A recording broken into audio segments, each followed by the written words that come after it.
Friends welcome New Hope Mechanical Land and Share. Friends இதுக்கு முன்னால் வந்து நம்ம நிறைய வீடியோஸ் வந்து மெக்கானிக்கல் ரிலேட்டடாக போட்டிருக்கோம். ஸோ இது நம்ம ஜாப் ரிலேட்டடாக லிஃப்டிங் அண்டு ரிக்கிங் வந்து நமக்கு ரொம்ப இம்பார்ட்டன்ட் தான். மெக்கானிக்கல் மட்டும் இல்லை, எலக்ட்ரிக்கல் எந்த ஒரு டிபார்ட்மெண்ட்டாக இருந்தாலும் லிஃப்டிங் ரிக்கிங் வந்து அதிகமாக தேவைப்படுது, யூஸ் பண்ணிகிட்ருக்கோம் அன்றாடம். அண்ட் நம்ம வந்து இண்டஸ்ட்ரீஸில் வந்து அதிகமாக நம்ம ரிக்கிங் பண்ணுறோம். பட் நமக்கு சேஃப்டி ட்ரைனிங் கொடுக்குறாங்க, இருந்தாலும் கூட ரிமெம்பர் அண்ட் நம்ம வந்து சில பேசிக் தெரிஞ்சுக்கணுங்கிறதுக்காக இந்த வீடியோ கிரியேட் பண்ணியிருக்கேன். ஆல்ரெடி 2 பார்ட் நம்ம வந்து அப்லோட் பண்ணியிருக்கோம். ரெண்டுமே வந்து ஃபுல் அண்ட் ஃபுல் இங்கிலீஷில் இருந்தது. அது ஒரு சில ஃப்ரெண்ட்ஸ் வந்து இங்கிலீஷ்லேயே தான் ஆல்ரெடி ரீட் பண்ணுறீங்க, நீங்கள் அதை எக்ஸ்பிளைன் பண்ணுறீங்க. ஸோ கரெக்டாக எங்களுக்கு வந்து புரியலைன்னு சொன்னாங்க. அதனால் இதுக்கு முந்தின பார்ட் வந்து நான் எக்ஸ்பிளைன் பண்ணலை. பட் இந்த பார்ட் வந்து நம்ம full and full English read பண்ணிவிட்டு தமிழில் எப்படி இருக்குங்கிறத பார்க்கலாம். ஸோ வீடியோ ஸ்கிப் பண்ணாமல் பாருங்கள். இது வரைக்கும் நம்ம சேனல் சப்ஸ்கிரைப் பண்ணுங்கள். வீடியோ பிடிச்சிருந்தால் லைக் பண்ணுங்கள். ஏதாவது சேஞ்ச் பண்ணலான்னு இருந்ததுன்னா நீங்கள் சஜஷன்ஸை வந்து கமெண்ட் பாக்ஸில் சொல்லுங்கள். கண்டிப்பாக நம்ம இம்ப்ரூவ் பண்ணிக்கலாம். ஸோ சேஃப்டி ட்ரைனிங் வந்து நமக்கு எல்லா இண்டஸ்ட்ரீஸ்லையும் தராங்க. ஸோ இருந்தாலும் நம்ம அதோட பேசிக் என்னென்னு தெரிஞ்சுக்கலாம். Safety training for basic rigging and lifting. So இதில் இன்றைக்கி நம்ம என்னெல்லாம் பார்க்க போகிறோம் அப்படின்னா, general lifting rules, colour coding system, SW and WLன்னா என்ன, calculation of load weight. So இந்த 4 தான் பார்க்க போகிறோம். ரொம்ப சிம்பிளாக இந்த வீடியோ வந்து கொஞ்சம் ஸ்பீடாக போகும். நீங்கள் வந்து ஜஸ்ட்டு உங்களுக்கு வந்து இது புரியலை அப்படின்னா ஒரு பாஸ் பண்ணிவிட்டு ஸ்க்ரீன்ஷாட் பண்ணி ஒருக்காக 2 டைம் ரீட் பண்ணுங்கள், ரொம்ப ஈஸியாக புரியும். ஜெனரல் லிஃப்டிங் ரூல்ஸ் எல்லா கம்பெனிலையும் வந்து இந்த லிஃப்டிங் ரூல்ஸ் வந்து கண்டிப்பாக ஃபாலோ பண்ணுறாங்க. அது கம்பெனியில் மட்டும் இல்லை, நார்மலாகவே நம்மளோட லைஃப்க்குமே இந்த லிஃப்டிங் ரூல்ஸ் ஃபாலோ பண்ணுறது ரொம்ப நல்லது. ஸோ அது என்னெல்லாம் லிஃப்டிங் ரூல்ஸ் இருக்குங்கிறத பார்க்கலாம். அதாவது நமக்கு do not lift a load if, இந்த லோடு வந்து நம்ம எந்தெந்த கண்டிஷன்லாம் லிஃப்ட் பண்ணக்கூடாது அப்படின்னா, first point load's weight is not known. நம்மளுக்கு வந்து லோடோட வெயிட்டு தெரியலைன்னா கண்டிப்பாக நம்ம லிஃப்ட் பண்ணக்கூடாது. இந்த மாதிரி கண்டிஷன் லிஃப்ட் பண்ணக்கூடாதுன்னு சொல்லிட்டு நம்ம அமைதியாக இருக்கவும் முடியாது. அதுக்கு சொல்யூஷன் கண்டுபிடிக்கணும். அப்படி ஒரு சொல்யூஷன் என்னென்னா, அந்த லோடை வந்து நம்ம கால்குலேஷன் மூலமாக கண்டுபிடிச்சிக்கலாம். சம் ஃபார்முலாஸஸ் இருக்குது. அதே மாதிரி நம்ம வந்து ஒரு லோடு செல் மூலமாகவும் நம்ம அதை வந்து எவ்வளோ வெயிட்டுங்கிறத கண்டுபிடிச்சிக்கலாம். அதுக்கப்புறம் நம்ம ட்ரையல் லிஃப்ட் பண்ணிவிட்டு அதுக்கப்புறம் தான் நம்ம ஜாப் பெர்ஃபார்ம் பண்ணணும். ஸோ லோடு வெயிட்டு தெரியலன்னு சொல்லிட்டு நம்ம ஜாப் ஆஃப் பண்ணிவிட்டு போய் சும்மா உட்கார முடியாது ஐடியில். ஸோ அதுக்கு அடுத்து மூவ் பண்ணணும். ஸோ கால்குலேஷன்ஸ் இருக்குது. அந்த ஃபார்முலாஸ் நம்ம வந்து அடுத்தடுத்த வீடியோஸில் வந்து நம்ம அப்லோட் பண்ணிக்கலாம். So load not balanced during lifting. நம்ம லிஃப்ட் பண்ணுறப்போ லோடு வந்து கரெக்டாக பேலன்ஸ் இல்லாமல் நம்ம ஸ்லிங் வந்து ஒரு சைடாகவோ இல்லை வெர்டிகலாக போடாமல் கரெக்டாக சென்ட்ரல் போடாமல் இருந்தாலும் நமக்கு வந்து கரெக்டாக லிஃப்ட் பண்ண முடியாது. அது வந்து ஃபால் ஸ்லிப் ஆகிறதுக்கு நிறைய சான்சஸ் இருக்குது. ஸோ நம்ம சொல்யூஷன் என்ன, கேரி அவுட் ட்ரையல் லிஃப்ட்ஸ். அடிக்கடி ஒரு கீழேருந்து பாட்டத்துலேருந்து ஒரு 500 சென்டிமீட்டர் நம்ம தூக்க முன்னாலேயே நம்ம அது ஓகேவா பேலன்ஸ் இருக்காங்கிறத நம்ம பார்த்துக்கணும். மூணாவது, capacity of calculation lifting gears not known when used in different modes. இந்த லிஃப்டிங் கியர்ஸோட கால்குலேஷன் அது எவ்வளோ கெப்பாசிட்டிங்கிறது நமக்கு தெரியலன்னா நம்ம வந்து அதை யூஸ் பண்ணக்கூடாது. இப்போ ஒரு ஸ்லிங் இருக்குது, ஸ்லிங்கோட கெப்பாசிட்டி வந்து அதில் நம்ம கரெக்டாக மென்ஷன் பண்ணலை, அதை மென்ஷன் பண்ணலை, இல்லை நமக்கு அதை பார்க்க தெரியாது அப்படிங்கிற கண்டிஷனில் வந்து நம்ம அந்த ஸ்லிங் யூஸ் பண்ணக்கூடாது. பார்த்துருப்பீங்க, வெப்பிங் ஸ்லிங்க்கு வந்து நிறைய கலர் கோடு இருக்குது. நம்ம ப்ளூ, வயலட், ஆரஞ்ச், க்ரீன், இந்த மாதிரி நிறைய கலர்ஸில் இருக்குது. ஒவ்வொரு கலர்ஸுக்கும் ஒவ்வொரு வெயிட்டிங் லோடு கெப்பாசிட்டி இருக்குது.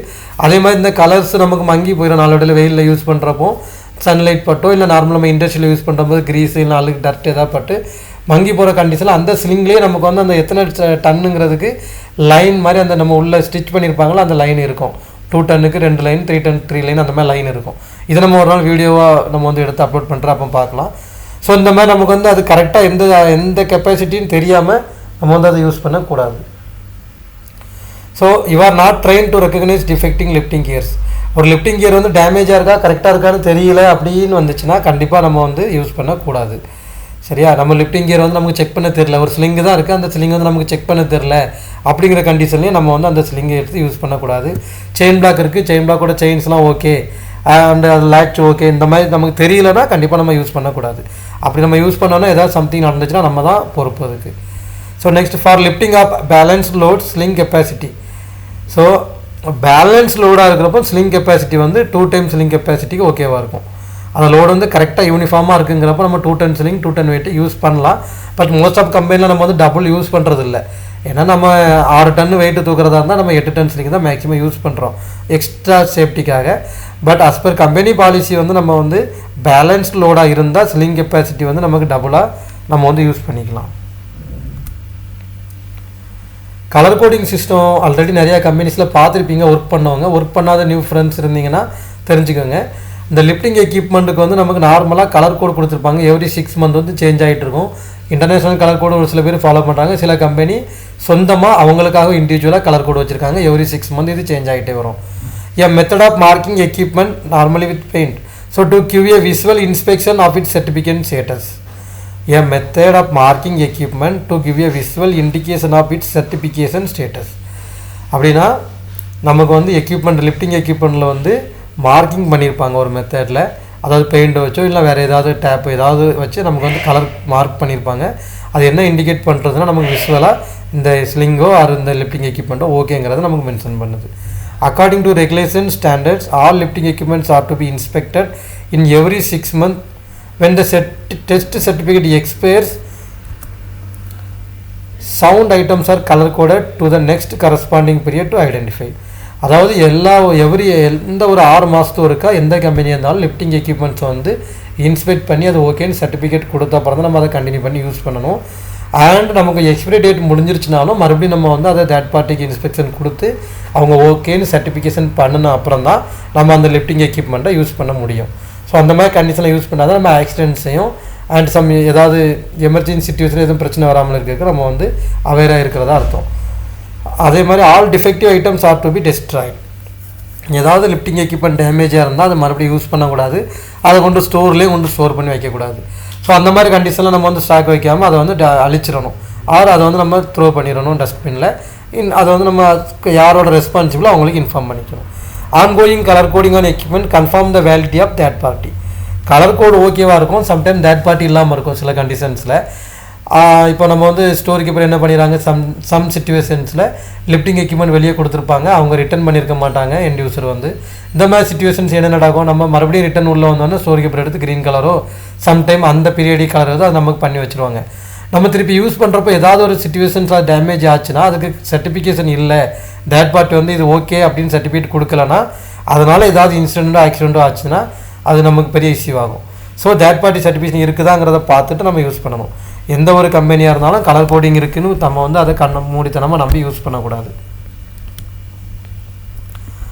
நல்லா ஞாபகம் வச்சுக்கோங்க, நமக்கு வந்து ஒரு லிஃப்டிங் எக்யூப்மெண்ட்டாக இருக்கிறப்போ ID number, SWL, present colour code இந்த 3 இல்லாமல் எந்த ஒரு லிஃப்டிங் எக்யூப்மெண்ட்டும் நம்ம ஈஸியாக எடுத்து ஆப்ரேட் பண்ணக்கூடாது. அது சூப்பர்வைசர்கிட்ட ப்ராப்பராக பெர்மிஷன் வாங்கி இந்த இன்ஃபர்மேஷன் கொடுத்துட்டு தான் நம்ம ஆப்ரேஷன் பண்ணணும். இல்லாத பட்சத்தில் சம்திங் ஏதாவது இன்சிடென்ட்டோ ஆக்சிடென்ட் ஏதாவது நடந்தது அப்படிங்கிற சிச்சுவேஷனில் ஒன் அண்ட் ஒன்லி நம்ம தான் ரெஸ்பான்சிபிள், கம்பெனி நம்மளை டெர்மினேட் பண்ணுறது கூட சான்சஸ் இருக்குது. ஸோ இந்த லிஃப்டிங் ஆப்ரேஷனுங்கிறது பார்க்க சிம்பிளாக இருந்தாலும் இது வந்து ரொம்ப கிரிட்டிக்கலான job.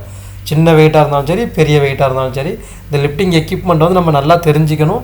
ID number and safe working load, present colour load இதெல்லாம் கண்டிப்பாக இருக்குதான்னு நம்ம பார்த்துக்கணும். SWLனால் என்னென்னு பார்க்கலாம். Safe working load. Safe working load is the maximum load that can safely be lifted or lowered under particular service conditions as confirmed in test and examination records and should not be exceeded. Safe working loadங்கிறது ஒரு குறிப்பிட்ட லோடுக்கு இந்த எக்யூப்மெண்ட்டை வந்து கம்ப்ளீட்டாக check பண்ணி அவங்க test பண்ணி okay சொல்லியிருப்பாங்க. அவங்க வந்து அதை குறிப்பிட்ட லோடில் குறிப்பிட்ட சிச்சுவேஷன்ஸில், அதை எக்ஸாம்பிள் சொல்லலாம்னா ஒரு ஸ்லிங்குன்னு வச்சுக்கோங்க, இல்லை ஒரு சைக்கிள் வச்சுக்கோங்க. இந்த சைக்கிள் ஆர் பவு சைக்கிளை வந்து ரொம்ப ஒரு குறிப்பிட்ட டெம்பரேச்சர் 60 டிகிரி 70 டிகிரி செல்சியஸ் வரைக்கும் வச்சு அந்த மாதிரி சிச்சுவேஷனில் அதை ஆப்ரேட் பண்ணி பார்த்துருப்பாங்க. ஸோ அந்த மாதிரி ஆப்ரேட் பண்ணுறப்போ அதோட ஒரிஜினல் ஸ்ட்ரென்த் வந்து பாதிக்கப்படும். ஒரு சேஃப் ஒர்க்கிங் லோடுங்கிறப்போ அது ஒரு 60 டிகிரி செல்சியஸ் இருக்கிறப்போ அது 8 டன் தூக்குற சைக்கிளாக இருந்துச்சுன்னா அவங்க வந்து நார்மலாக 6 டன் கொடுக்குறப்போ அது பெண்டாக இருக்கும்.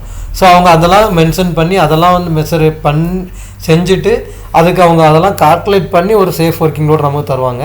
ஸோ செவரல் டைம் அதை வந்து செக் பண்ணி அது ஓகே அப்படின்னு சொல்லி அவங்க கொடுக்குற சர்டிஃபிகேட் தான் சேஃப் ஒர்க்கிங் லோடு. இது பல சிச்சுவேஷன்ஸ்க்கு தகுந்தாப்பில் மாறும். இது வந்து நம்ம அந்த லிஃப்டிங் எக்யூப்மெண்ட் சர்டிஃபிகேஷன்ஸ்லாம் நம்ம பார்த்தா இதை மென்ஷன் பண்ணியிருப்பாங்க. ஸோ இது நம்ம தெரிஞ்சு வச்சுக்கணும். ஒரு லிஃப்டிங் எக்யூப்மெண்ட், ஒரு கிரேன் எதுவாக இருந்தாலும், ஃபோர்க் லிஃப்டாக இருந்தாலும் சேஃப் ஒர்க்கிங் லோடு வந்து 8 டன்னுனா 8 டன் தான், 6 டன்னா 6 டன் தான், அதுக்கு மேலே நம்ம யூஸ் பண்ணக்கூடாது. WLL working load limit is the maximum load that an item or lifting equipment is designed to lift or lower. இது மேனுஃபேக்சரால் மேக்ஸிமம் நீங்கள் இதை வச்சு இவ்வளோ தான் லிஃப்ட் பண்ணலான்னு கொடுக்குறது ஒர்க்கிங் லோட் லிமிட். இப்போ ஒரு ஸ்லிங் இருக்குது, இது மேக்ஸிமம் நீங்கள் 10 டன் வரை யூஸ் பண்ணலான்னு சொல்லியிருப்பாங்க ஒர்க்கிங் லோடு. ஆனால் சேஃப் ஒர்க்கிங் லோடு பார்த்தீங்கன்னா இந்தந்த கண்டிஷனில் நீங்கள் இவ்வளோ வெயிட்டுக்கு நீங்கள் யூஸ் பண்ணலாம் அப்படின்னு சொல்லிட்டு இருப்பாங்க. இப்போது எக்ஸாம்பிள் சொல்கிறேன், ஒரு ஸ்லிங் இருக்குது, அதோட ஒர்க்கிங் லோட் லிமிட் வந்து இப்போ 5 டன்னுன்னு கொடுக்குறாங்கன்னு வச்சுக்கோங்க. அந்த சிலிங்கை நீங்கள் வெர்டிக்கலாக யூஸ் பண்ணிங்கன்னா, சிங்கிளாக யூஸ் பண்ணிங்கன்னா 5 டன் யூஸ் பண்ணிக்கலாம். அதே சிலிங்கை நீங்கள் டபுளாக போடுறப்போவோ இல்லை நீங்கள் அந்த சிலிங்கோட 2 நாக் பாயிண்ட்டு மேலே கொடுத்துட்டு கீழே அப்படியே மாலை மாதிரி நீங்கள் யூஸ் பண்ணுறப்போ அதோட ஒர்க்கிங் லோடு வந்து பாதிக்கும். ஸோ இது வந்து சேஃப் ஒர்க்கிங் லோடில் மென்ஷன் பண்ணியிருப்பாங்க. இதுதான் இதோட வித்தியாசம். கால்குலேஷன் ஆஃப் லோடு வெயிட் வந்து எப்படி கால்குலேஷன் பண்ணலான்னு பார்த்தீங்கன்னா, you must know the load weight before rigging it, maybe marked on the load. Never rig a load if you don't know the how much it weighs. If you can't find the weight listed you can estimate the weight as follows. அதாவது ஏற்கனவே நம்ம சொன்னதான் first செக்ஷன்லேயே, நமக்கு அந்த load எவ்வளோன்னு தெரியாமல் நம்ம lift பண்ணக்கூடாது.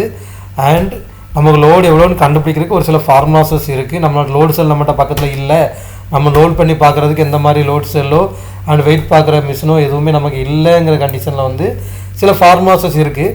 அடுத்த வர வீடியோவில் வந்து நான் அதை கண்டிப்பாக அப்லோட் பண்ணுறேன், டிஃப்ரெண்ட் ஷேப்ஸுக்கு எப்படி நம்ம அதோட வெயிட் கண்டுபிடிக்கிறங்கிறத. ஸோ இந்த வீடியோஸில் நம்ம இதோட ஸ்டாப் பண்ணிக்கலாம். ஏன்னா ஒரு சிம்பிளாக ஒரு ஃபார்முலா பார்த்துட்டு ஸ்டாப் பண்ணிக்கலாம். சொல்ல மறந்துட்டேன், சம் லோடில் வந்து சில எக்யூப்மெண்ட்டில் அதோட வெயிட் வந்து மென்ஷன் பண்ணியிருப்பாங்க, மார்க் பண்ணியிருப்பாங்க, லேபிள்டாக இருக்கும். ஸோ அந்த மாதிரி சுச்சுவேஷன்ஸில் நமக்கு பிரச்சனை இல்லை, நம்ம அதை செக் பண்ணணும்னு அவசியம் இல்லை. உங்களுக்கு எஸ்டிமேட் பண்ண தெரிஞ்சதுனால நீங்கள் வந்து அதை செக் பண்ணணும்னு அவசியம் இல்லை. இப்போ நீங்கள் 5 டன் சிலிங் யூஸ் பண்ணுறீங்க, லோடு வந்து 3 டன் தான் இருக்கும் அப்படின்னு உங்களால் எஸ்டிமேட் பண்ண முடிஞ்சதுன்னா ஓகே. அப்படி முடியாத கண்டிஷனில் இந்த ஃபார்முலாஸ் ஃபாலோ பண்ணுங்கள். Calculate the volume in cubic metre, then multiply the volume by the density of material. உங்களுக்கு எந்த ஒரு பொருளோட வெயிட் கண்டுபிடிக்கிறதுக்கு அதோட வால்யூம் வந்து மீட்டர் கியூபில் எடுத்துக்கோங்க. டென்சிட்டியை கொண்டு மல்டிப்ளை பண்ணிங்கன்னா அதோட வெயிட் வந்துடும். டென்சிட்டி எப்படி கண்டுபிடிக்கிறதுலாம் கேட்காதுங்க. நம்ம எந்த ஒரு மெட்டீரியலாக இருந்தாலும் அதுக்கு ஒரு டென்சிட்டி இருக்கும். அது வந்து இப்போ ஸ்டீலு, மெட்டலு, அலுமினியம் இந்த மாதிரி உள்ளதுக்கெலாம் டென்சிட்டி தனித்தனியாக கம்பெனியில் கொடுத்துருப்பாங்க, ஆஸ்பெ ட்ராயிங்கில் இருக்கும். அப்படி இல்லைனா நீங்கள் கூகுளில் கூட நீங்கள் பார்த்துக்கலாம் எவ்வளோ டென்சிட்டி இருக்குங்கிறத. வால்யூம் வந்து நம்ம கண்டுபிடிக்கல ஃபார்முலாஸ் வந்து அடுத்தடுத்த வீடியோஸில் நம்ம அப்லோட் பண்ணிக்கலாம். So thank you friends. நம்ம அடுத்தடுத்த வீடியோ கண்டிப்பாக அப்லோட் பண்ணுவோம், நீங்கள் பாருங்கள், உங்களுக்கு ரொம்ப ஹெல்ப்ஃபுல்லாக இருக்கும். நம்ம இதுவரை நம்ம சேனல் சப்ஸ்கிரைப் பண்ணுங்கள். வீடியோ பிடிச்சிக்கோங்க, லைக் பண்ணுங்கள், ஷேர் பண்ணுங்கள்.